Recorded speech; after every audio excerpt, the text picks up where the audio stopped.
What's up, guys? I hope I'm doing this right. Welcome to the very first episode of Timeline Riff. I switched things up a little bit. For those of you who watch the Ravens watch, typically there's like a big raven in the background. Turns out I'm not so good at using green screen, so I'm kind of working on that. And this is going to be my first time streaming, although I have streamed before with Top Lobster of Tower Gang, and that worked out pretty well, but he was the one that was operating everything. So I'll be operating everything, and I hope I pull this off right. But yeah, the idea of this show is that um, all my other show, I do an interview based show, right? So I have guests on, and I kind of just let them talk, and it's not really a difficult thing for me to do. So I figured in order to brush up on my, I guess you would call it oration. I don't know if that's reading and speaking. Um, but whatever the word is for it, it's a skill that I need to brush up on. And so I figure if I can carry a show by myself, then I'll be doing all right. Um, man, I know there's none of you in the chat, and that's okay, but I wish there was some way to confirm whether or not you could hear me. It would suck if I was just speaking into the ether, but that's okay. Either way, so before we get into the show, I'll just tell you guys a little bit about what I'm coming back from. I just returned probably an hour ago from seeing the new Ninja Turtles movie with my son, and which is really cool because for me, Ninja Turtles were probably the first cartoon that I ever saw as a kid. I think the 1987 one. I was born in 1990, and so I grew up watching that with my mom. I've always loved the Ninja Turtles, always loved the toys and everything since I was a kid. And so since they crank one out every like 4 years, I thought, all right, this will be a good thing to expose my son to. And I'm not gonna lie, I heard a lot of sort of negative feedback on the internet about it. Um, the idea that it was like filled with woke crap and it was I don't know, just a little bit more juvenile than you're used to, right? Like you're used to the Ninja Turtles being like it's a cartoon and they're silly geese, but it also had a serious tone to it. I just watched the 1990 live action movie with my son, probably about a week ago, and I got to admit, man, the movie holds up. The costumes hold up. The dialogue was good. The writing was good. Everything. I thought it was a solid movie. A lot of times you look back and the things that you enjoyed from your childhood, they don't really hold up that well, but this did, so that was cool. So I showed him that whole movie, which he loved, by the way. And that's the other thing too. I wasn't too sure if he was gonna be into it, but he was. And so this is kind of in preparation. This morning we woke up. I spent like the $7 that the first season of the 1987 Ninja Turtles cartoon costs on Amazon Prime. So we checked that out for a little bit, and then we went off to go see the movie at 10. And all in all, I'm not going to spoil it for anybody, but I do want to talk about it a little bit. The movie was solid, and it takes place when they are young teenagers. They're probably like 15 years old, I think, is even the what they say in the film. And so, they're much more juvenile, much more adolescent than any of the previous renditions. And so that I think speaks to why they weren't. I saw some people online complaining like they weren't the Ninja Turtles of old, dude. They weren't tough. They weren't like, but they were really like kids. So I don't know if they were like 19 in the series, but they're 15 in this movie, and so they're very much more like children. And there was a couple things I want to address in regards to rumors that I heard about the movie. And I think this is good. Like if you want to bring your kid, if you've got a young boy or a young girl and you want to go bring them to see the Ninja Turtles, I think you can rest easy. It wasn't inundated with woke shit. I mean, there was a scene where you could see kind of like LGBT reading material in the background, I think it was, or some sort of signage. Um, but, it's just like Into the Spider-Verse. I don't know if you guys saw that, but Into the Spider-Verse, there's like this one or no, Across the Spider-Verse, which is the sequel, to the cartoon animated Miles Morales Spider-Man series that they do, which I love, by the way. It's an awesome series. And in that series, there is a moment where you see, like, "Protect trans kids" or something like that. It's like a flag on the wall, so they always gotta sneak their shit in there, but this was pretty much the equivalent to that. It wasn't the focus, um, and it was just kinda this little thing that happened in the background once or twice. So, I think the big one that I want to address right out of the gate is that, there's this idea that, Splinter is in, like, a gay relationship or has, like, a gay kiss with somebody, um, and it's not true. There is a comedic kissing scene at one point, uh, but the character that he kisses is so I heard it was from the magnitude of Splinter was kissing a male character, and then it went down a level, and it was like Splinter was kissing a, uh, gender or a sexually ambiguous character. Also not the case. They do use the word "she" and "her" a couple of times throughout the movie to describe this character. They never use another, noun or pronoun to describe that character. And so, as far as I'm concerned, it's just a she. So that the whole thing just didn't exist. I was mad. I reposted that. I was like, "Damn, dude, they made Splinter gay." Like I love the Ninja Turtles, and it was upsetting. I was like, "Dude, they have to," because you anticipate it. They're gonna relaunch your favorite series, and the last thing you want is for them to make everybody gay. There was something that I will say in regards to the animation. Like, the animation was solid. It was very similar to Into the Spider-Verse, um, but it was, like, ugly. And I don't know how to explain this. It was this hyper polished turd animation where, like, it's still a turd, it was still sort of bad, but they polished it up so well that it was nice, so it is almost like a cartoon cell shaded comic book-esque kind of a animation, but all the humans were, like, really ugly. I think that kind of fit into the storyline too. I think what they were trying to portray is the ugly side of humanity, because not to give too much away, but as mutants, they're struggling with being accepted by society. And their whole notion throughout most of the film is that human beings are evil monsters. And so I guess their images are meant to reflect that. And so the animation lends itself to just like gnarly looking characters, almost kind of like a Rocco's Modern Life.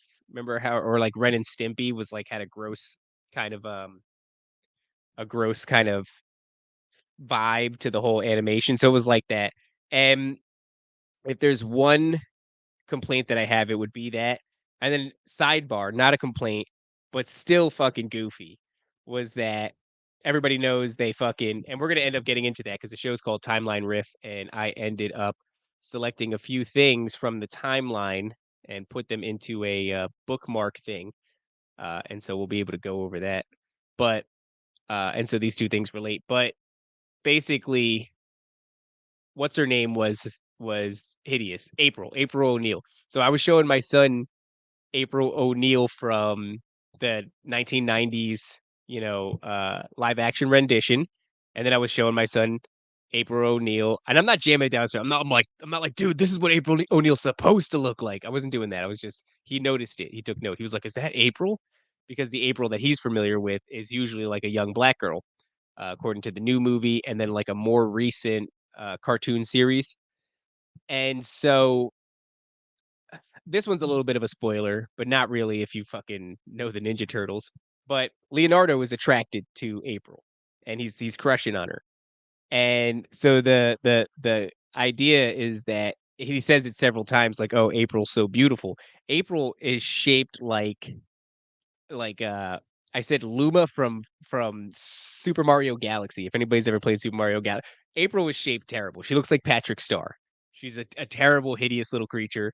Um, So, they race swap her, they make her black, whatever. It's fucking cartoon character, and it's annoying, but it is what it is. But they specifically have been making April unfuckable. Like she's not good looking at all. Where in the old cartoon she was very, pretty and sort of model-esque. Um, and so yeah, that was they ended up going down that route. But all in all, solid movie. Excited to see where it goes. I don't want to spend I spent fucking 10 minutes already talking about the Ninja Turtles. Sorry guys. Let's go to this shit right here. So how are we gonna do this? Let's do boop, and we're gonna news layout. Oh, I'm sorry. Present, share screen, and boop. So sorry about that, guys. This is all new to me. I'm gonna do the best that I can. So we should be seeing my stream right now. Oh, let me get the fuck out the way. All right, boom. So just based off of what I've described with the Ninja Turtles, we're gonna go here. I thought this was funny. This is from Liberty Cappy, Declaration of Memes. I actually started following the guy the other day because he was doing a live space, and he's like, "We can teach you how to grow your uh, your your your following on Twitter." And then he's like, "All you got to do is subscribe to us, which is only a couple of bucks a month." And I realized, like, oh shit, this guy just did a really good job of growing his Twitter. I don't know if he's going to be able to help me grow mine. So we have this theme, and I like the joke, right? So it's Tinkerbell into Black Tinkerbell, Little Mermaid into the Black Little Mermaid, and then it's Tarzan, and they go, "What are you waiting for, Disney?" Because Disney doesn't want to. Disney doesn't want to do that. That's not um, basically what they're saying is, how come you don't make Tarzan black? And that is not a line that Disney's willing to cross. So they'll take all your other favorite characters, they'll make them black, but anything that might get them in racial trouble, they're going to avoid that. Which is funny because that goes to show you that despite what Disney and its fans say of like, why does it matter? It's just a fictional character. This isn't about race. It is about race. It's 100% about race. Or else Tarzan would be a black dude, and that'd be a hard sell. You got this black dude swinging from vines, hanging out with gorillas, cracking and chumping on or chomping on bananas. You're gonna get into a little bit of trouble there. But I do think that that's a strange thing that they're doing. I don't know what that's about. I have my theories. I heard somebody say recently, I think it was Sam Tripoli, this idea that the goal is to remake enough old movies so that the cultural barrier between you, meaning like the new generation of children that this content is aimed at, now have a level of separation between them and their parents or their grandparents. So in other words, my memories of The Little Mermaid are not going to be the same memories that my son has of The Little Mermaid. And I do wonder if that is I think there's some validity to that. That could be what it is. You know what, I don't see it as, um, a viable financial route, although there's a big argument that Disney is now getting all their money elsewhere. It's no longer from consumerism, because everything that they're doing is tanking, which is why I don't believe that this is about the money, right? Because The Little Mermaid did trash. Peter Pan with the Lost Boys, with the now the fucking Lost Girls, and Peter Pan's an Indian kid, and you've got a representative from every fucking race and every gender on there. And that I don't know if that's come out yet, but I do imagine that that's bombed. And just generally, these live action Disney things don't seem to do very well. And I think it's because nobody's asking for them. So if you're not looking at it from a monetary perspective, you might have a good argument that this is not about money and this is about something else. I mean, Disney has got enough money to do this sort of thing. Um, I remember looking up, and I don't know if I have anything on it. I probably won't be able to pull it up, but I was trying to go down a rabbit hole of the Nazi connections to Walt Disney, and I remember hearing that there were, but I couldn't put my finger on the details of it. So I started looking it up. I got distracted by something. I wish I had it now, but it was basically this idea that Walt Disney was not his real name and that he was a Nazi that was scooped up during Operation Paperclip, and he was in charge of their propaganda division. And so all of a sudden, you birth the biggest media company in the world aimed at children, right? So that's huge. And there's an argument that Disney is nothing but a gigantic propaganda machine. But you can't just come out straight out of the gate, right? And um make straight propaganda. In other words, you have to bide your time. You have to give us good content. You have to earn our trust. So you give us this huge body of work, right? From all these old movies, these classics like Snow White and Cinderella, which I don't know if anybody's seen the little chick from Snow White. Yeah, for sure, Tanya. These films are all creepy.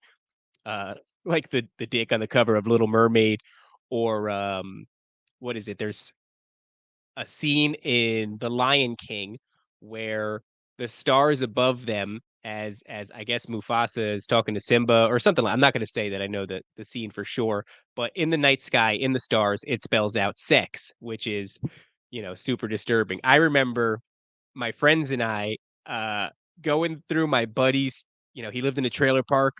He invites us all over one day, and I had heard the rumor that there was all of this hidden sex stuff on Disney films. And so, sure enough, he had because it's only on the original cover of The Little Mermaid, and he did have the original VHS. The white trim was like kind of turning yellow, and right on the front, big dong, big golden phallus. And then we found the Lion King one. The Aladdin one was, I think, probably the most disturbing to me as a kid. So the Aladdin one, if you go back and find the scene where Aladdin, he's dressed like a prince, he's putting the moves on Jasmine. Jasmine's kinda like, not really feeling him yet, but she gives him, the cold she kinda turns her shoulder to him, and the lion or the tiger, she's got a pet tiger, I'm sorry, gets in between her and Aladdin. And as he's backing up and he's like, good kitty," trying to all of a sudden, a voice, a disembodied voice, doesn't come from any of the characters, says, all good teens take off their clothes. And it's a whisper and it's partially overlapped by actual dialogue. But we heard it and we paused it. We were like, dude, what? Pulled the shit back, turned the volume all the way up. Sure enough, this voice is whispering all good teens take off their clothes. Yeah, so to Tanya A's point, Disney has always been creepy. And so if you're trying to build the biggest propaganda machine in the world, number one, aiming at children, that's kind of a given. They're the easiest, most malleable. Um, but also gaining our trust in the beginning. So you hit us with all these bangers, your classic Cinderellas and Snow Whites and all this stuff. And then for my generation, I was born in 1990. So dude, I loved Hercules, Tarzan. We were talking about that earlier. Uh, I would say those were probably my two favorite films were Hercules and Tarzan. The soundtracks for both Phil Collins crushed Tarzan, unbelievable. I could listen to the I'm a grown man, I'm 33 years old. I can listen to the soundtrack of of Tarzan right now. So, they gain our trust, and now that they've made all their money and, I forget what the rules on Disney World in Florida are, but they're practically their own city or something, or they operate as their own state, something to that nature. I don't know the extent of which. I know DeSantis was trying to put restrictions on it, and people were hurt. They're like, "Why are they putting restrictions on Disney World?" I'm like, "I don't know that Disney World, they're slapping dicks on the cover of The Little Mermaid, and they should be, uh, having statehood or whatever I don't know exactly the details of it, but now we've gotten to the point where they can do real cultural damage. I don't know if anybody is familiar with this, oh, Tanya, actually, this is great. Um, Pinocchio.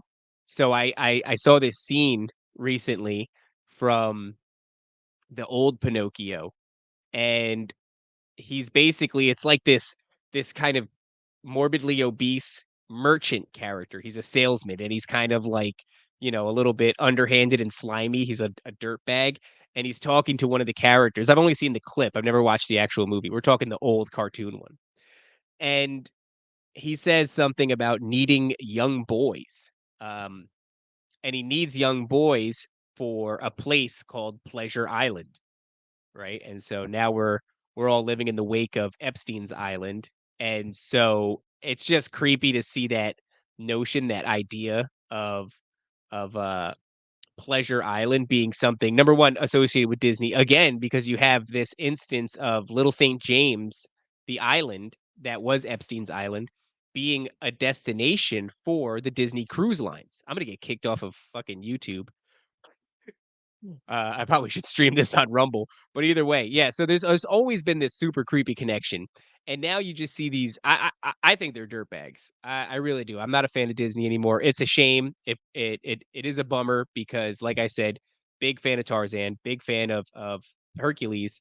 Um, I left all that behind. Obviously, there's kind of this epidemic of adult adolescents that don't want to grow the fuck up, and they kind of, you know, uh they're adult Disney kids. These people that, like, really love Disney, and I think for those people, it's really hard to square with the fact that, like, number 1, they're greasy, they probably traded a bunch of children off the Disney Cruise Line to Epstein's Island, but now they're swinging the cultural sledgehammer.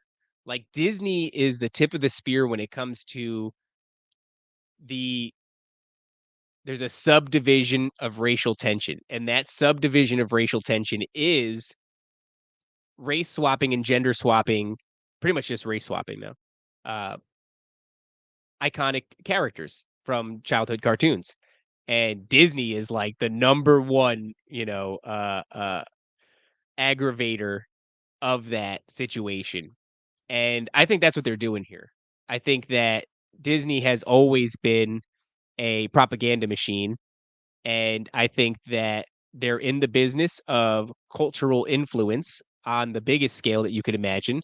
And I think that that's what it is at the end of the day. It's sowing racial divide. It's driving a wedge between uh oh god, this guy. Yeah, we're totally going to do this. Driving a wedge between, you and your kids. They watch basically, yeah, the same content, totally different content though, right? They have a different aerial than we had. But yeah, man, I think Disney is poisonous, venomous shit. So let's hop off that and let's go to Homeboy over here, posted by Tim Pool. Good. Uh, Think of the ice cream. Ice cream. I hope you guys can hear that. Tanya, if you're still in the chat, can you confirm whether or not you guys can hear this? Think of the ice cream. Ice cream. So good. Think of the ice cream. Think of the heart me. I heart you too. Think of the glizzies.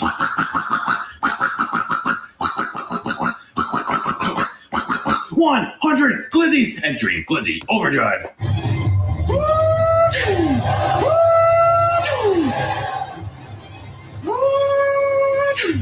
Increasing grip by 7%. We are locked in. Thank you for over 160 glizzies entering glizzy overdrive. Think of the ice cream.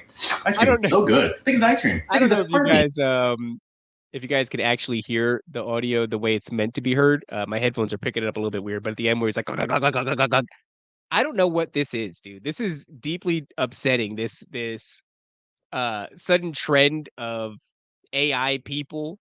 I imagine it's on TikTok. I don't have TikTok. Does it say this looks like TikTok? I don't know if it is, or Snapchat or what. I don't have that one either. I'm an old dude. And uh, yeah, I don't know. I don't know what's going on here. Um, so yeah, I don't know even how to quantify this. Like, what is this? What are we seeing here? I'm imagining that providing this gentleman with glizzies is giving him some sort of monetary thing. I can't imagine that you would do this for anything less than money, right? If you act like an AI, you generate income, hopefully. And you can see here on the screen, he's got 38 glizzies. Let's see if we can full screen this real quick. And I heard you too. Think of the glizzies. yeah, look at this. So people are sending him. They sent Wild Eyes. That's his name. Something. 11 glizzies, 56 glizzies.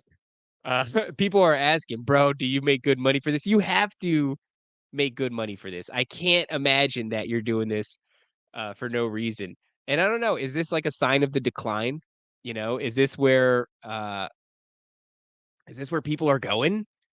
I like to think that this guy is just making a funny video, you know, almost like making fun of these AI people.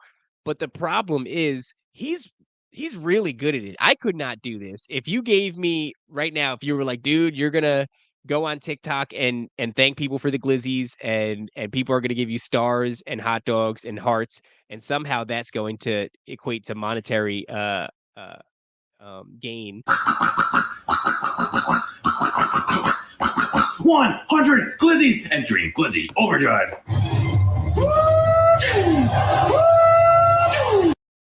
It says, "Imagine being this broke, needing to do this." I don't know, dude. Who knows? I don't know how much money he makes. But it seems like, uh, no. What are we talking about here? I heard up to $7,000 a day, dude. If they're getting $7,000 a day, maybe I need to be doing the Glizzinator or whatever his. I want to hear his finisher move one more time. Let's hear it. I don't know what this is about. Increasing grip by 7%. We are locked in. Thank you for over 160 glizzies entering glizzy overdrive. Think of that ice cream. Ice cream. Okay, all right, so hear me out. This is why I don't think that he is uh, this is why I don't think that he's screwing with us because like I said, that is he's practiced this. So even if this is a troll, even if this is like, you know, he's just doing it for a joke, he spent a lot of time because I'm not gonna be that good at the Glizzinator right out of the gate. If you were like, "Do it now," I couldn't be that good at it. So I don't know, I guess this guy is actually doing this, and look, man, it's funny and he does a good job. And I'm inclined to believe that, yeah, maybe he is making a lot of money off of the Glizzinator. Um, Man, became the number 409 member on the team. I don't know what that is. Sounds like a promotional process. It's just for, I don't know what that is, but it is disturbing. It does feel like some sort of cultural decline here. There was something that I wanted to. Oh, you know what? This is weird. This is really weird to me. So we got one from Yellow Flash Guy. Shout out Yellow Flash Guy. Let me go ahead and heart his stuff since I'm using it on my thing. So I thought that Bob Barker died, and I'm sure people are already saying it. There's an influencer. What is it? Influencer, a female one who makes thousands. It's upsetting a little bit because I'm a welder and I'm like burning my body and my hands and getting flash burn and breathing fumes and somebody's making thousands of dollars for the Glizzinator, the double-handed and twisty Glizzinator. So, look, man, I'm glad they found their niche.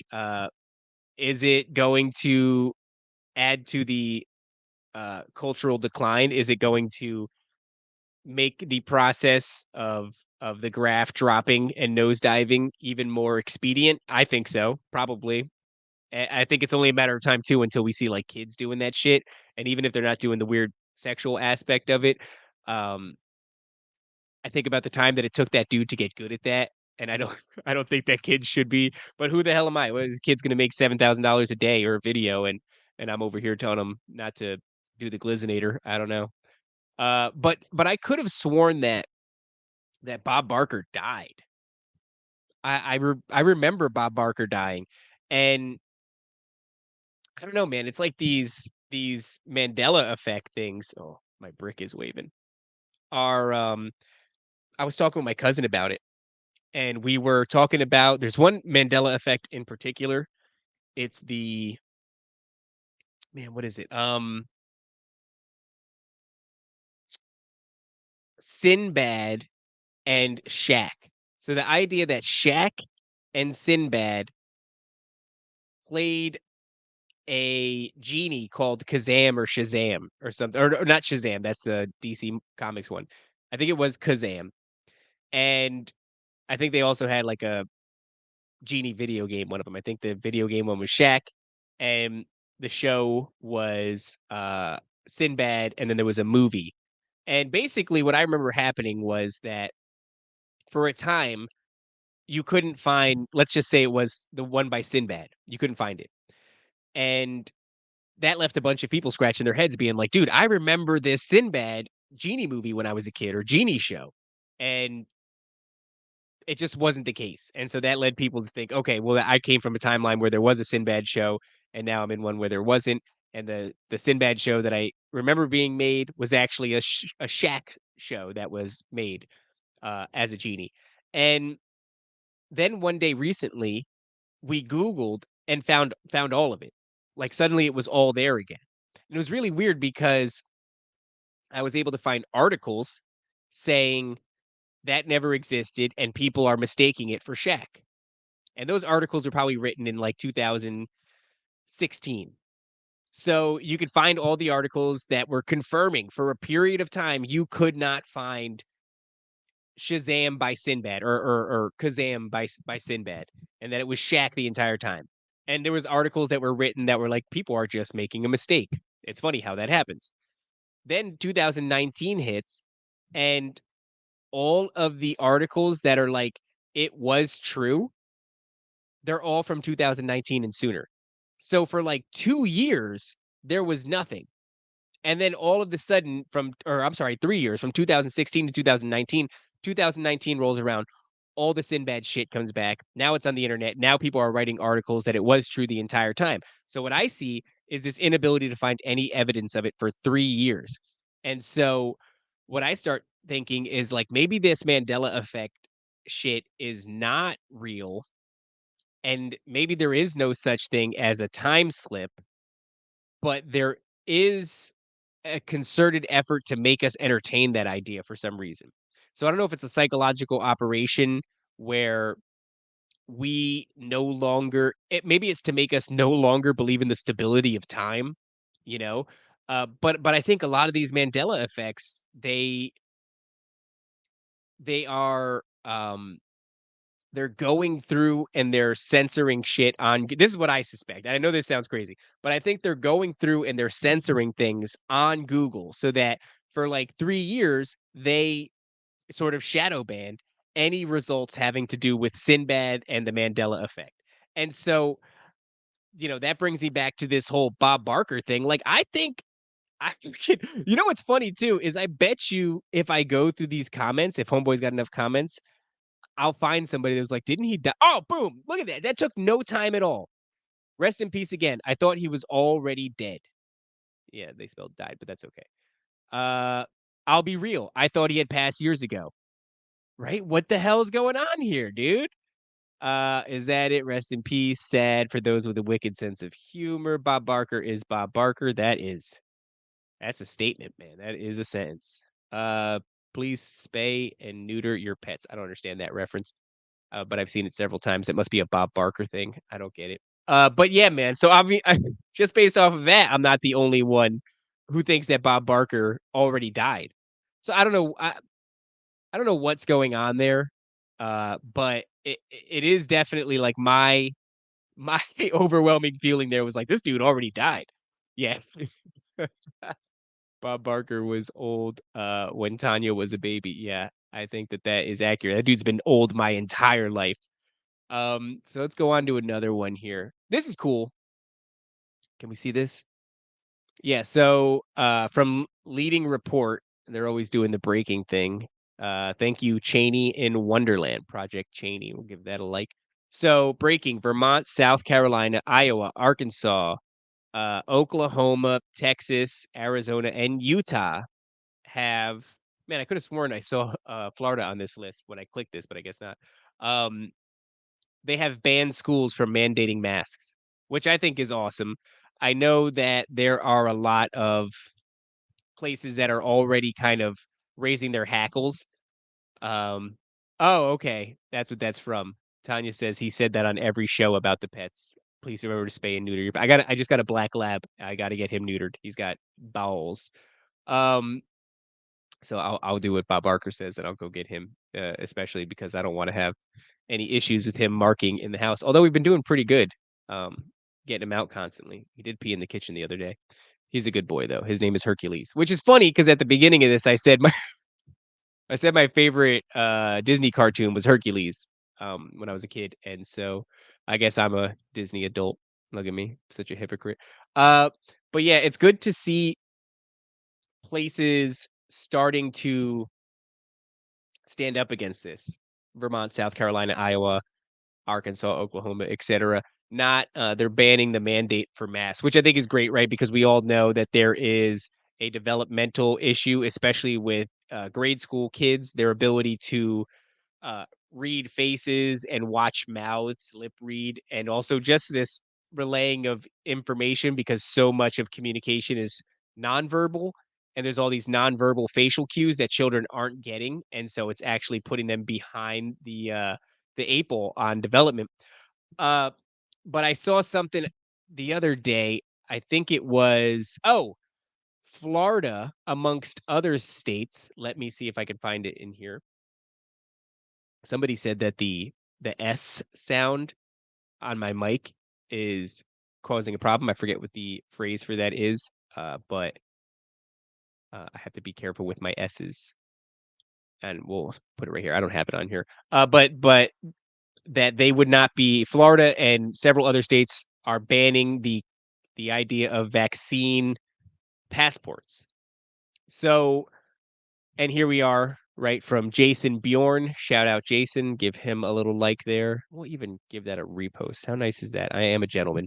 I won't be participating in the COVID games 2023 to 2024. And so here we are on the cusp once again of them firing up the COVID machine and all of the mandates. We're supposedly going to run into something this October. So there's two things that I want to say about that. One is that this whole thing kicked off with Alex Jones. I want to say about a week and a half, 2 weeks ago, he said something to the effect of he has an inside guy with the TSA, and they said that they are gearing up uh, to start COVID restrictions again. And the second thing I wanted to say is that I do believe that that is happening this October. Although you could already see here we are in the end, the tail end of August, and we're starting to ramp up again. And I was watching Tower Gang the other night. Big fan of those guys. And oh, there you go. Boom. Look at that.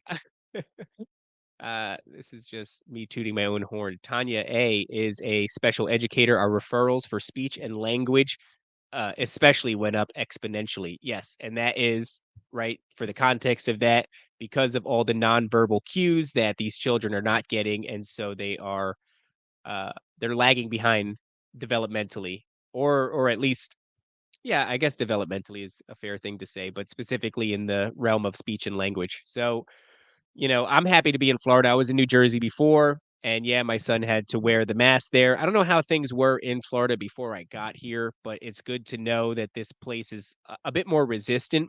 Um, and I already expressed to my wife, like, look, we go to a store, they require a mask.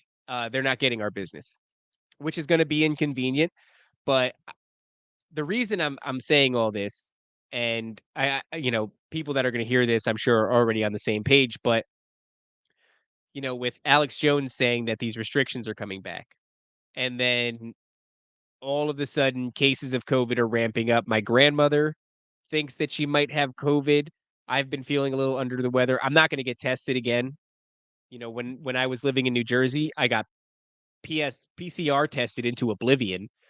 There was this constant PCR testing. And look, I'm going to be honest. What I was trying to do was I was trying to get out of work, right? So I was like, dude, if I could just have COVID, uh, I get a 2-week paid vacation. But the thing about the PCR test, and I don't know that this is true at all.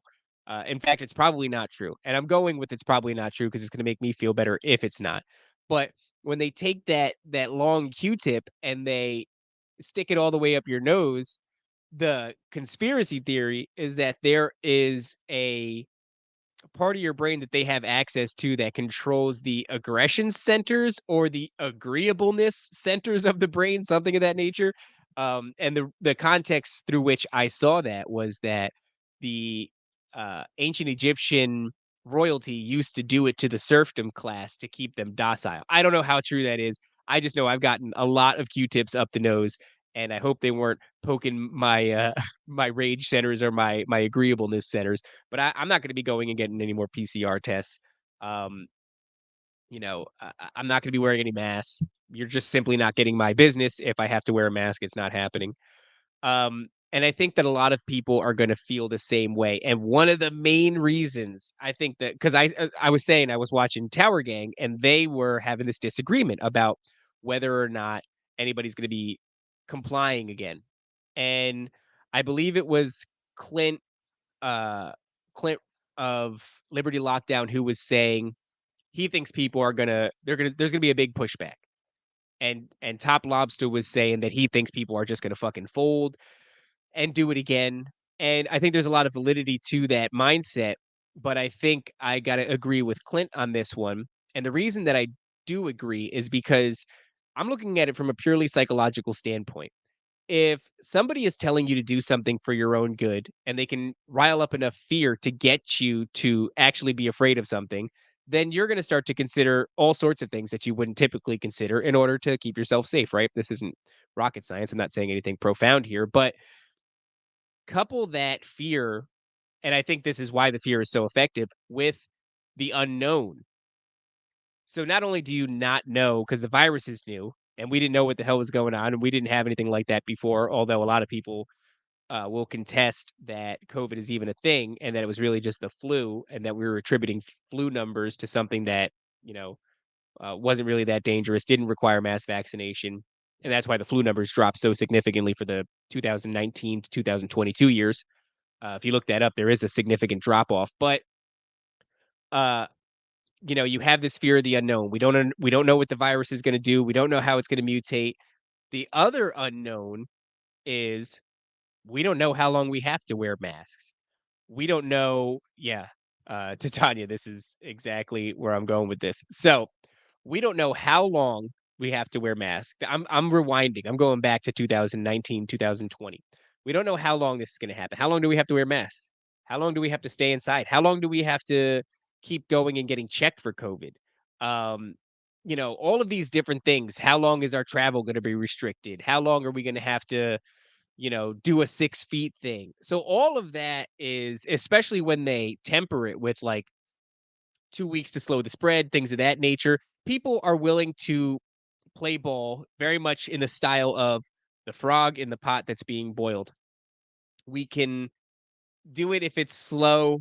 And if it was all at once, you're not allowed to come out of your house. You always have to be wearing a mask. You always have to separate from one another. All your jobs are getting shut down. If they hit it that hard in the beginning, there would have been a lot of resistance, right? But they slow boiled us and they gave us leeway here and there. Now it's a totally different ball game. And the way in which it's different is we did not have a frame of reference for what all of this was going to look like. Now we do. So if you tell us all COVID restrictions are back on. My mustache is itchy. All COVID restrictions are back on. Masking, 6 feet, 2 weeks minimum out of your job if you should test positive. Um, vaccination. Um, what are they called? The vaccine passports. Uh, getting vaccinated in general. How many people lost their jobs because they were refusing to get a vaccination? How many people couldn't travel because of the vaccination? How many people weren't allowed to visit their loved ones because of COVID when they were in the hospital? How many people died alone in the hospital without their loved ones around because of the restrictions, right? There is so much now. We look behind us, and in hindsight, we have a giant body of evidence that tells you exactly what it's going to look like. So the second you say that, everybody is getting this playback loop. The restrictions, the vaccinations, the PCR testing. And now that we have a frame of reference, we know exactly what we're saying no to. We didn't know what we were saying no to before. And we also did not want to be the people that, I wore a mask, I didn't get vaccinated. Um, I never stopped going to work. There was some friends of mine that, didn't wanna hang out for certain periods because they had COVID or they were afraid of getting COVID or what have you. I, funny enough, never had COVID. I guess I could say this now because I don't work there anymore. So, sidebar, I kept getting if my old boss sees this, I don't know what the statute on this is, but be cool, bro. Um, so when I was working through COVID, I wanted very desperately. I saw the whole office. I was working as a fabricator. We had a metal shop in the back and a mechanic shop next door, and then we had the front offices. COVID swept through my job. We were a small crew of maybe like 15 people tops in the whole building. Every single one of them got COVID except for me and one other dude. So me and one other dude had to keep showing up and working while everybody off was off for 2 weeks. And I was like, "Damn, dude." Like, it was such a bummer. I was so mad. Everybody got paid, for 2 weeks being off, and I didn't. So I had it in my head, like, I want this to happen to me. I think I can handle COVID, no problem. And because I didn't believe that it was even that serious. I was watching people get it, and it was like it was a cold. In some cases, it was a bad flu. Um, and so I kept getting tested every time I would get sick for, like, the next few months after that big event where everybody else got off, and it always came back negative. I was so mad. So one day, I have, like, rudimentary photoshopping skills. Me and my buddy went and got tested, and then we're both waiting for the results. The pharmacist is gonna call us and tell us whether or not we have, whatever. So I'm sitting in my car, he's sitting in his car, we can't be near each other because we have COVID, but we're talking on the phone or texting, and finally my results come back in, and the results are, "You're negative, you don't got COVID." I'm like, "Damn it, dude." But this time I quickly hopped into Photoshop on my phone and photoshopped, like, negative results for positive results, and then I sent it to my buddy, and he was like, "Dude, I don't have it, but you do? This is wild." And I was like, "No, dude, I don't have it. I have Photoshop skills." And he was like, "What? This isn't real." And I was like, "It's not real." And he's like, "This is looks perfectly real." And so I was like, "Send me your results." He sent me his. I did a little adjustment, sent it back to him. We both got off for actually we only got off for 1 week because by the time we won the COVID raffle there, um the time was whittled down from 2 weeks to 1 week. So, 5 days off, all good. Uh but all of that PCR testing that I did where they smashed me in the amygdala or whatever the whatever the aggression center of your brain is. Yeah, this right here, this is I love my old boss. He's a good guy. But yeah, I hope he doesn't see it either. And I don't know what could happen to me for that. And we all had our workarounds. We all got our vaccine cards one way or the other. But I think that this time it's gonna be different, man. Uh I think a lot of people see COVID as a sort of a social crowbar or a societal crowbar that the elites they leverage in order to get us to stay indoors, to be docile, to be afraid. And the big fear is what if it is real? That worries me. What if this time we do get a big banger? But that doesn't mean that I'm going to if it is, then it is, and, it's, it's gonna be unfortunate, but I'm not gonna just go along with it, especially after the way the first one worked out. COVID wasn't what we thought it was gonna be. There's so much evidence for the vaccine causing just immeasurable damage. We'll never really know because they hide the results every which way that they can. It's like people dying of myocarditis or these giant white fibrous blood clots, and they're attributing it to climate change, which is amazing. It's amazing that anybody would buy that. And I think there is a lot of people that would buy that. A lot of people who fell for the whole COVID thing, hook, line, and sinker, people who got vaccinated, people who are still getting vaccinated to this day, they're more than happy to turn around and say, "Yeah, dude, this is climate change. That's giving young athletes, heart attacks and cardiac arrest, and blood clots and all these things." But I think that this is going to effectively fracture people. I said this before somewhere on Twitter where before there was a lot of lukewarm people, myself included, like 1 foot in, 1 foot out, not really sure. I didn't get vaccinated, but maybe I'll wear the mask. I'm not going to give the old lady in Wawa a hard time. I'm just going to wear my mask and go get a sandwich, like that kind of a thing. And like I said, now that we have a point of reference, I think that things are going to be really different this time. And I think there's going to be people that are going to really dig their feet in the ground, which is going to be me. I'm going to be digging my heels in. I'm not doing it. That's why I moved to Florida. I just thought that this sort of thing wasn't going to stop, and that we were going to continue seeing these um these grabs. These sort of it's like when they came out with the Patriot Act, and then that was only to catch terrorists. We've never caught terrorists with it. Instead, we used it to spy on American citizens, and they never get that back. You never roll back those procedures or those things that you have in place. So, as far as the whole COVID thing goes, how long are they going to keep us in lockdown? As long as we let them. How far are they going to push our freedoms to the side? As far as we let them. And you know, the people that can't see that, those people are they're in a cult. It's a psychological trap that they're stuck in. My wife has a friend who they just went to go see a show recently. She was wearing a mask in the show. In the show, whatever it was a live show. And she even said, because she paid for the ticket, she's like, I paid for the tickets, so it's my rules. You gotta wear a mask. And this is a childhood friend of my wife's, a sweetheart, awesome girl. But there's people that um there's an expression. Wait, it's not an expression, it's a line from Gautier. What is it? How's it go? Uh, People get addicted to a certain kind of sadness, right? So, I believe that. I believe that depression is addicting. I think that people will wallow in their sadness for a long time.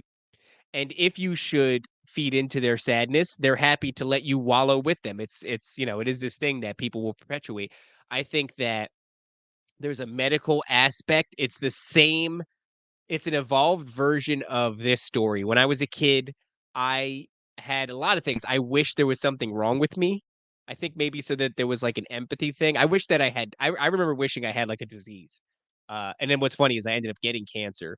And now I don't even really talk about it. I'll mention it in passing. I don't talk about it because I don't want sympathy and empathy from people. But when you're a kid, you do. I also I wanted a wheelchair when I was a kid, and my mom said, "No, you can't have a wheelchair. That's for people with broken legs, and you don't want that." And I went into the backyard and I shin kicked the pole for the clothesline. We used to hang our clothes on the line, and I shin kicked it until the sun went down. It was already late in the evening. Uh, and the only reason I stopped is because my mom was like, "How are you gonna get on the playground with a wheelchair?"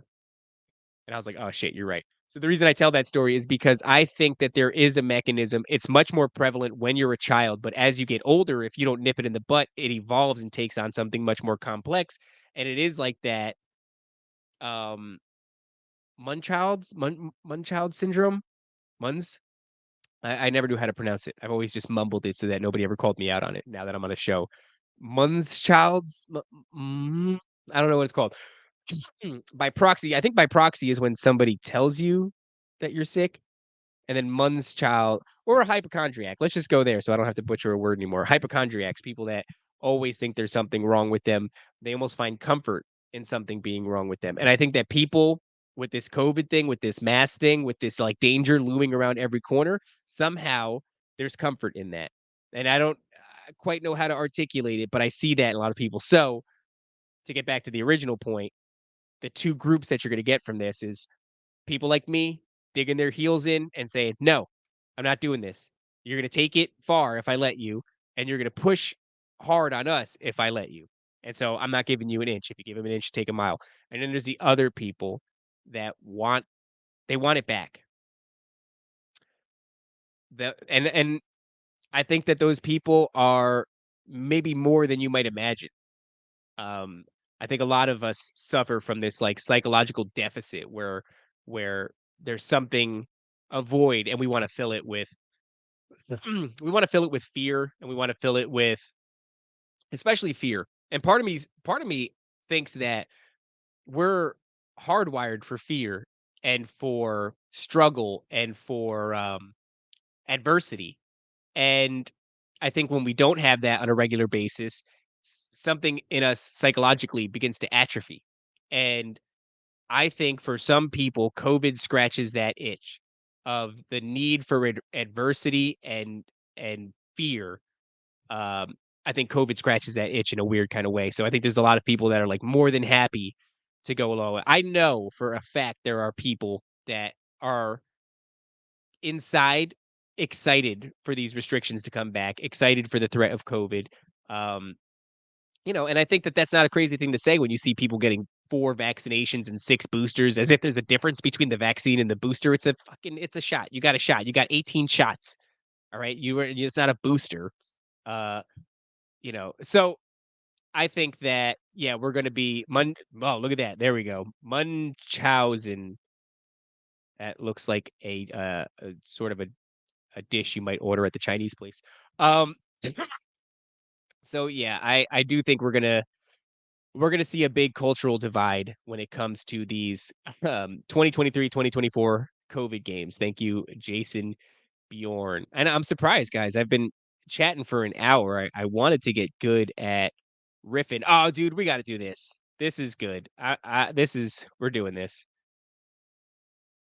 I don't mean to look at Tom Hardy's, but dude's a stud though, huh? Let's exit out of this. Let's make this whole thing bigger.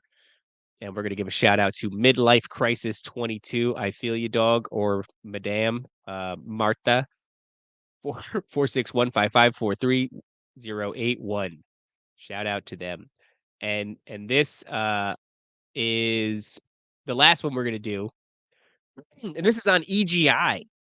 For those of you that are not familiar with EGI, we're talking elite gender inversion. And you can see here that there is this diagram of the skull that they show. And I see this all the time. Elite gender inversion, right? It is the idea that um, our Hollywood elite and our political elite are, to some extent, meaning the volume of people, are gender inverted. And the theory goes like when they're younger, you can through hormone disruptors and, plastic surgeries, cosmetic things, change them and put them on a path so that by the time they're adults and they're ready for the public eye, they are indistinguishable from their female counterparts or male counterparts, whatever they've transitioned to. And the only caveat there, because I can get behind that. I can go, okay, maybe there are some people. When I was a kid, there was always these rumors, right? Like when Ciara, the R&B singer, came out, everybody said Ciara's got a dong. Mm, I don't think Ciara has a dong, but that was like a really aggressive rumor when I was a kid. She had, all those dope ass songs and people were singing them and like, dude, don't sing that song. Ciara's got a dong, dude. You're singing chicks with dick songs. So, but I never believed that Ciara had. Oh, no, maybe I did. Maybe I talked trash when I was a kid. Who knows? And then there was another one, Lady Gaga. I think people are more familiar with that. Lady Gaga was long rumored to have a dong. Um, and the same thing goes for, but not too aggressively, Miley Cyrus. I have seen that theory floating around quite a bit. And so I think that that sort of thing has given birth to this sort of thing. Inverted Hollywood, 2 female skulls. Tom Hardy is so obviously a girl. Tom's female spine, 2 lamb both symbolism. I'm not sure about that last part there.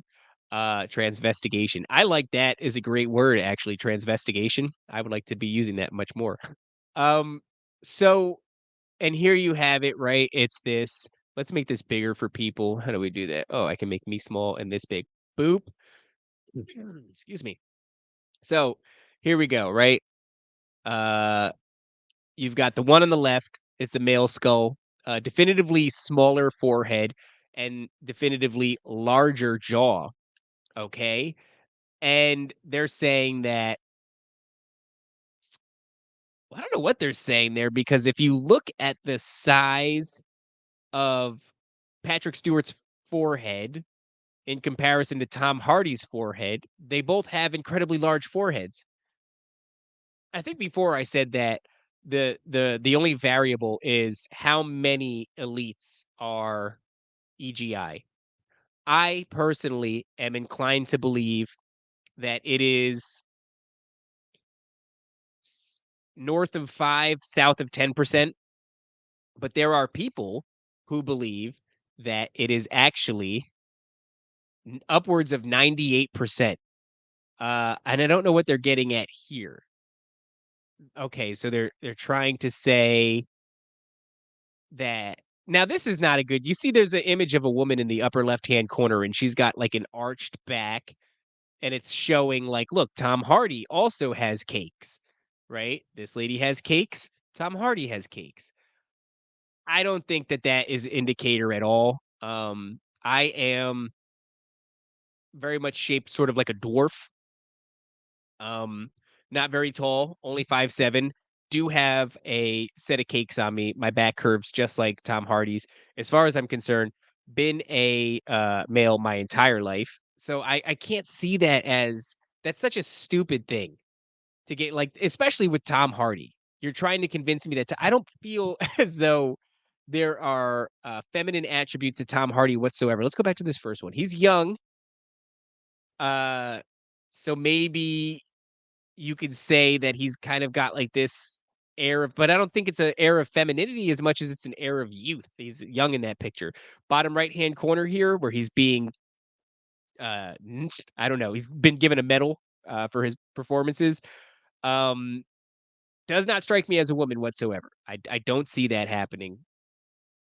And okay, so you use the app here to for those of you that are just listening, we're looking at images of Tom Hardy. One of them he's looking forward, the other one he's looking in a mirror, and to the side of those images they have swapped his face with one of those apps that turns you into a chick or turns you into the opposite gender. I too have done the app that turns me into a chick. I make a very pretty woman. And so right there that doesn't mean shit to me. Right? Yeah, you could just use the app. The app will make you pretty. It doesn't I don't see it at all. And this is probably the last slide here. Don't let the pretty face fool you. I'm a beast. I don't know what they're doing. I think Tom Hardy's just a handsome dude. He just happens to be a pretty guy. And so I don't think that that makes him a I don't think that that makes him a woman. I'm sorry, dude. I don't understand. Look, I can get behind the idea. Like I said, north of 5%, south of 10%.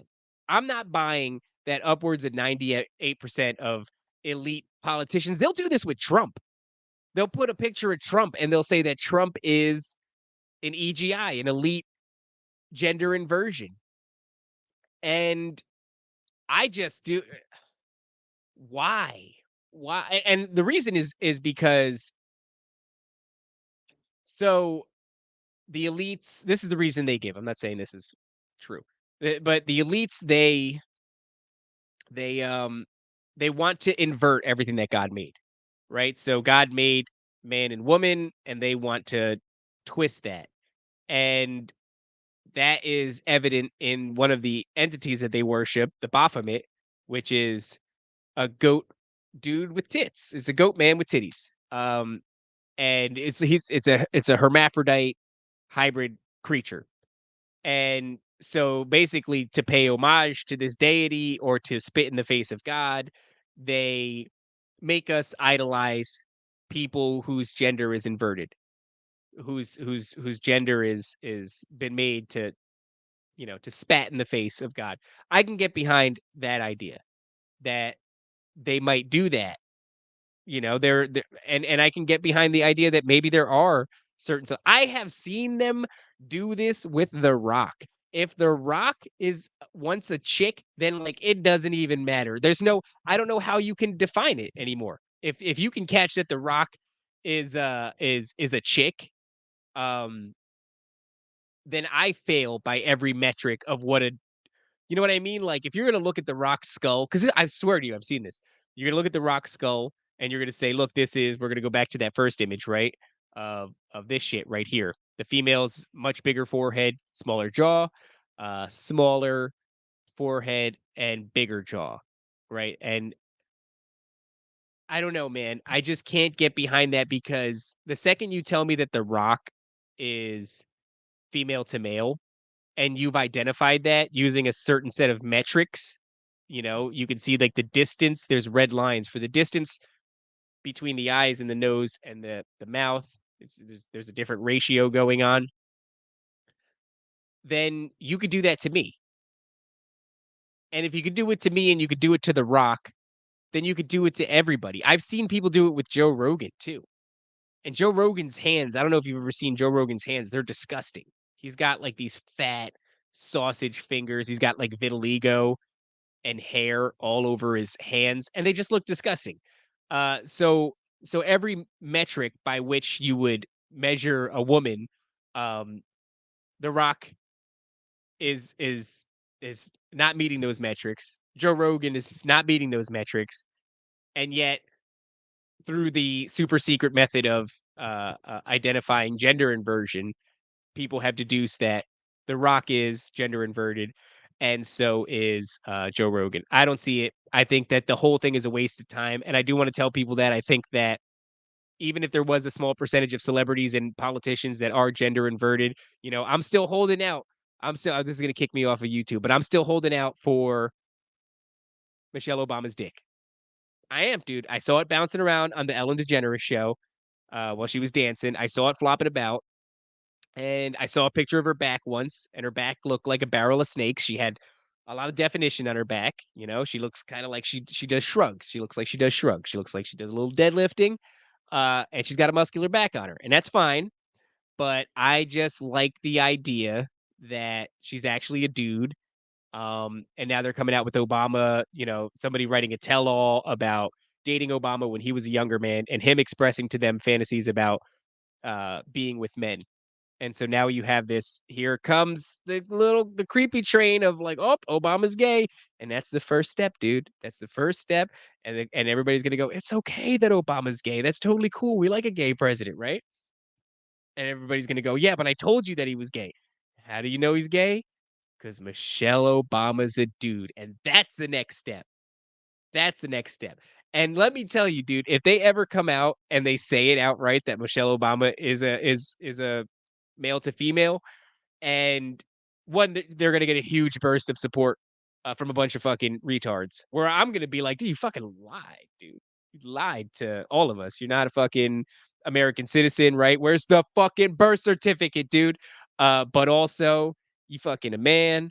And our first lady was actually just another.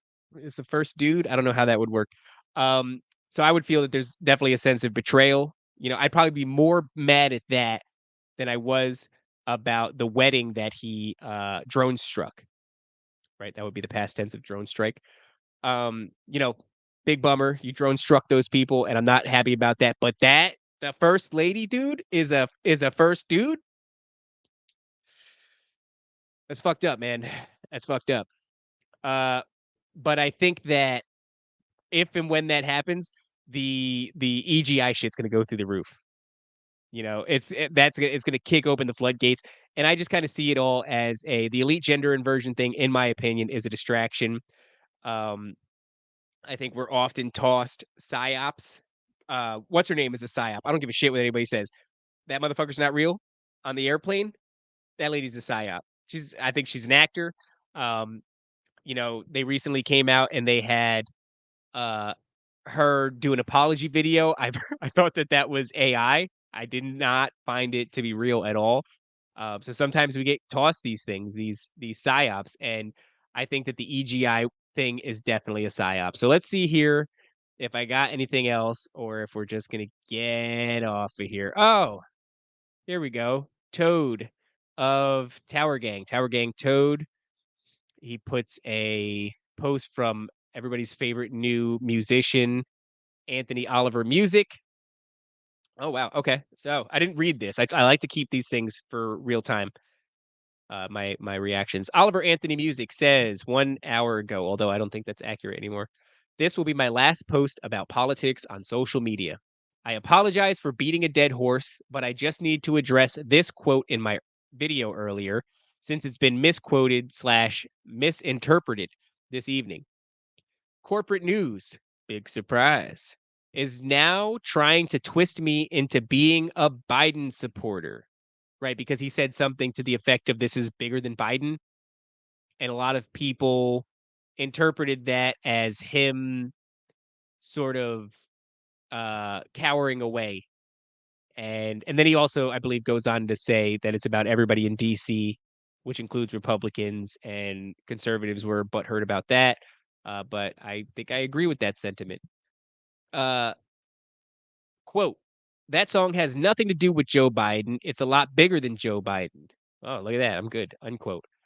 Um, is referencing DeSantis's response to my song. I don't know what DeSantis said. He talks about needing to get Joe Biden out as if that would automatically solve all the problems.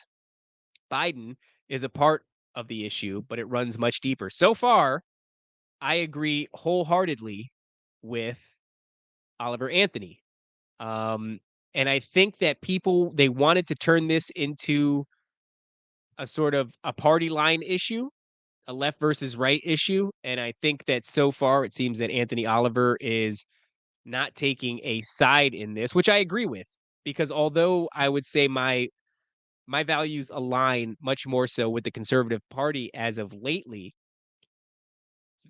I don't think that my mind doesn't look at the conservative party as the way to save everything that's going on. Honestly, I mean, if you ask me, I think that what's going on is a path that we have to go through. It's all part of the story. Um, but yeah, just because my values align with the conservative parties lately does not mean that those either A, my values will shift, although I think my values are have always been the same. And it's not my ideas and values that have changed, but where on the graph you have to fall to be a conservative or a liberal, that graph has changed. So I've been standing in the same spot and the lines have just been moving around. And so that's how I found myself here. Okay, and so Richmond, north of Richmond, is about corporate-owned DC politicians on both sides. Though Biden's most certainly a problem, the lyrics aren't exclusively knocking Biden. It's bigger and broader than that. It's knocking the system that collectively it's not oh, I'm sorry, it's knocking the system collectively, including the corporate-owned conservative politicians that were on the stage that night. Good night, everyone, and thanks again. And just for to get Toad's taken here, Toad said Oliver Anthony's statement here is correct, and I agree with those sentiments. I think Toad is correct in his assessment. And so, yeah, I just don't yeah, and once again, boom, here we go. Tanya, perfect. All bread and circus, if you ask me. And I agree with that sentiment in its entirety. And I knew this is going to be the last thing because we're going on an hour and 15. And I guess I can rattle off like a psychopath without a guest. So that's good to know. But I'll be doing these often. This is easy for me and fun. So, my final thoughts on this before we go is that it was really cool to see Oliver Anthony. I was kind of there the day that he started to gain traction when his song went viral. And I listened to the song and I thought it was very heartfelt and emotionally wrenching. I since then I have seen that Oliver Anthony's accent is just he just speaks like me. Maybe there's a little bit of a southern twang. So he puts on much more of an accent, but I don't think that that is necessarily I don't think that that in itself is pandering. I think he makes great music and I think the messaging is great. You know, I saw Top Lobster on Tower Gang. Actually, I believe it was No Way Jose that he was on. And he was saying that the chords were overly simplistic and the music was like, by that virtue, not very good. But that his voice is what really carried it. And I agree with that. And I think that's just the nature of things that our favorite songs are really only made up of like four chords. And so it is what it is. But yeah, his voice, despite the accent that he puts on, I think is beautiful. And it's like, should he deprive people of that experience just because he's making a voice? I think a lot of singers make a voice, when they do their thing. What's the guy from, AC/DC? You think that dude doesn't sound like that when he talks? So that's the type of accent you could be putting on, and so I think it just adds to the sound. I'm not too worried about him faking an accent, and the day that he really took off, I was honestly enamored. I thought it was a really special moment that I got to see this guy go from being a very regular guy. I don't think he's a psyop. The most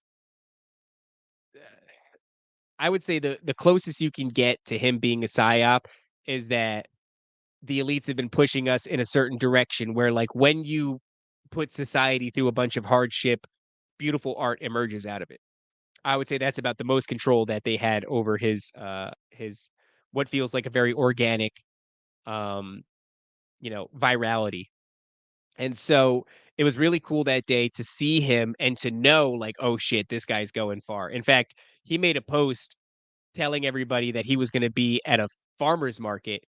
And I didn't realize that I had gotten to the post pretty early. I think it was only like up for 60 seconds.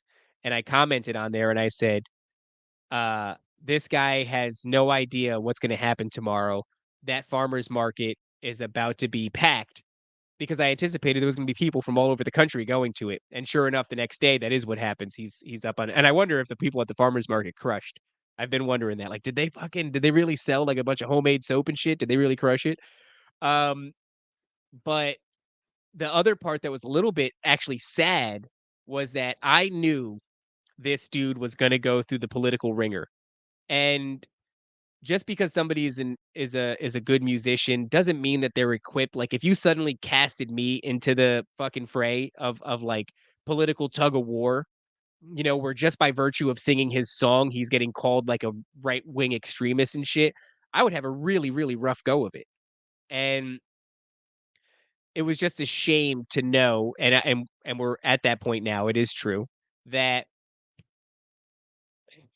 he he was politicized immediately. And he was used as leverage in conversation and debates from one side against the other side. And so far, he's navigating that all right. But I gotta say, man, it's a little bit fucking gross. It sucks to see that we can't just have something nice. Like the dude sings a nice song, the lyrics were simple, and I think that they were effective, and the message was something that virtually everybody can empathize with, and I think that's why it's done so well because culturally it's relatable and it's talking about this, sort of this silent struggle that we're all experiencing. It had every reason to become as successful as it did during this current political and social climate, but he was leveraged immediately and we just can't have anything nice. It doesn't matter what it is. That's why I'm doing this because one, I need to become better at speaking, right? And I need to be able to hold a show on my own because I'd like to take the Ravens watch really far. And ultimately, I'd like to do this for a living. And so, in order to do that, I have to brush up my skills and showcase them. Um, but I stick to paranormal stuff predominantly because you can't really politicize ghosts and you can't really politicize shadow people and reptiles and shit. But I just think that, even in my own mind, uh, when I find success with this, there's no not entering that arena. It's going to happen. And people are gonna it's funny. This is a little bit of a veer, but I finally got a taste of what happens to successful people. I'm by no means successful in this realm.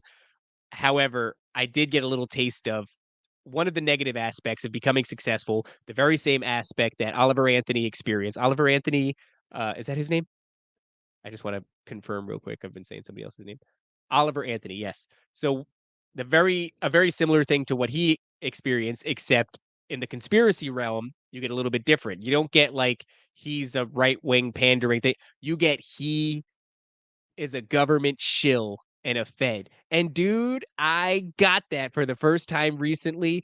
It was like I did an episode with the homeboy Donnie Darkind rather, and he thinks that Trump is the Antichrist, and there's a lot of interesting information through there. But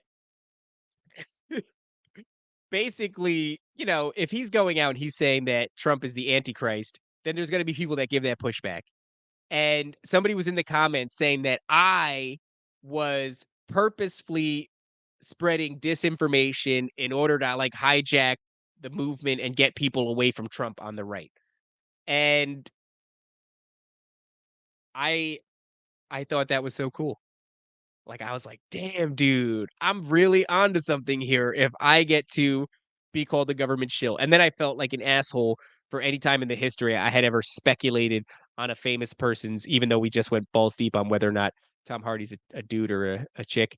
Um, but, like, we do this. We sit back and we speculate on people's motives, right? What are they doing? Are they shilling?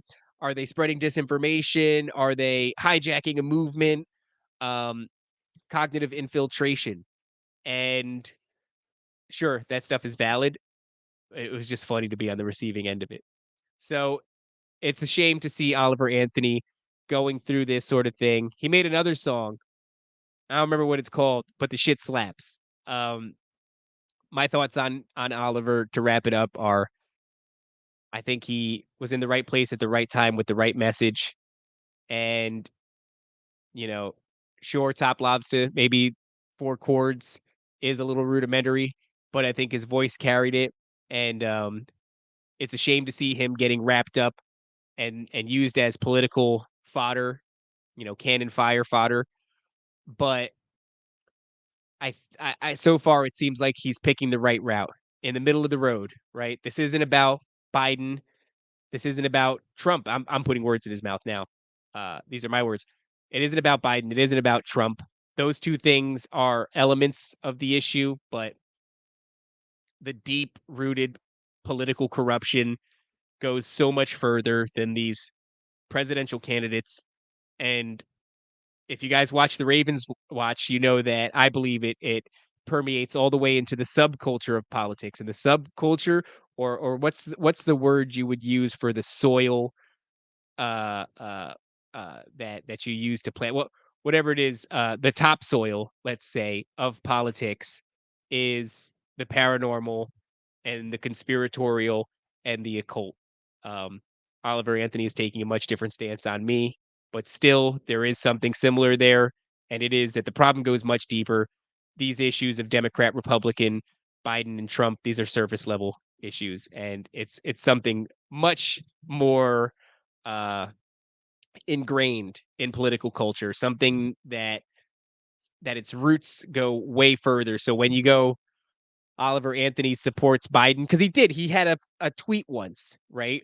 And he said something about like Biden is doing a great job, paraphrasing once again. So fucking what, dude? So what?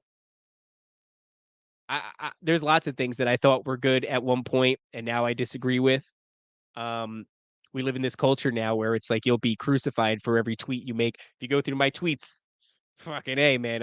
One day they're gonna come for me, and hopefully they leave me alone because I'm just a paranormal ghost alien podcaster. But he's allowed to change his mind.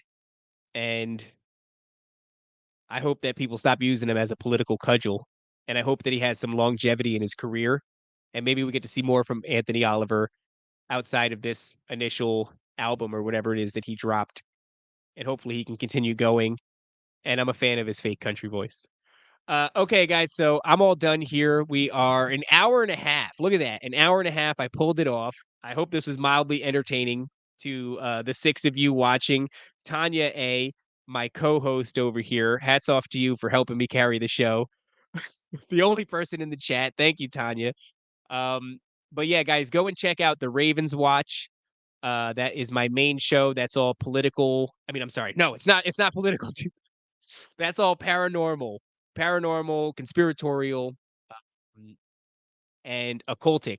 And for that show, if you should want to be a guest, if you have had paranormal, supernatural experiences yourself and you want to share your story, or if you happen to be an expert in your occultic or conspiratorial niche. You know quite a bit about directed energy weapons. You know quite a bit about the Large Hadron Collider. Hadron. My cousin corrected me on it the other day, and I don't remember how to say it. Hadron. Hadron? Hadron. You know, if you have a specific niche that you know very well and you'd like to be a guest on the show, you can email me at theravenswatch777 at gmail.com. And otherwise, if you go to my Twitter, my link tree is in my bio. You'll get access there to Instagram, um, Rumble, a couple of other things of that nature. And just so you're aware, this show, Timeline Riff. Oh, I didn't even explain the name of the show. I'm sorry. No, please, Tanya, don't be sorry. This is fantastic. I'm seriously, like, genuinely thanking you. It's always nice when somebody engages and I get to, this is what I'm talking about, guys. Tanya A over here apologizing. Please do not apologize. You have helped me. It's nice when people watch. It's nice when people interact. Um, the name of the show, I thought it was clever. So basically, everybody is familiar with the expression of a timeline rift, right? A rift in the timeline, a disturbance in the force. I, this is very clever, am using my Twitter timeline and I'm riffing off of it.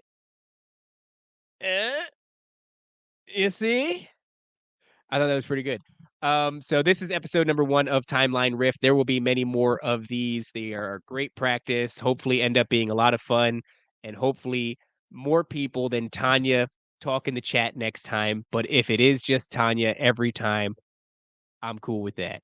All right, guys, thank you so much for tuning in, and until next time, bye-bye.